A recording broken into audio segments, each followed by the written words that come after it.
आरोपीला अटक करायला उशीर झाला अशीही कबुली पुणे पोलीस आयुक्तांनी दिली आहे।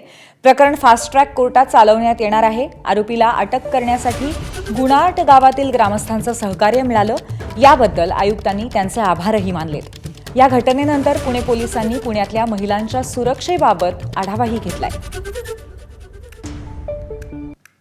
तपास साठी एक विशेष पथक तयार करण्यात आलेली आहे आणि सर्व दिशेनी पुरावा गोळा करण्याचे दृष्टिकोनातून प्रयत्न सुरू आहे आणि एक वॉटर टाईट केस तयार करून यामध्ये स्पेशल काउन्सिलची नियुक्ती होणार आहे आणि फास्ट ट्रॅकमध्ये या केसला आम्ही पुढे घेऊन जाऊन आरोपीला सजा होतील यासाठी सर्व उपाययोजना करण्यात येत आहे।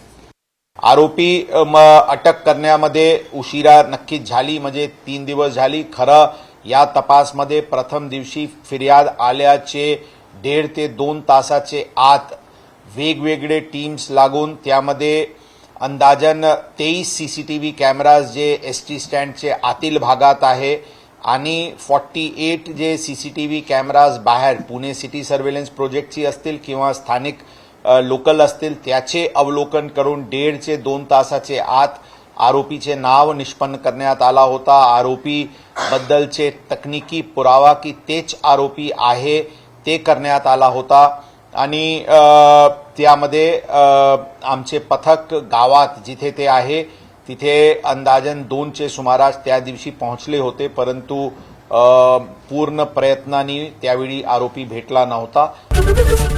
एबीपी माझा, उघडा डोळे बघा नीट।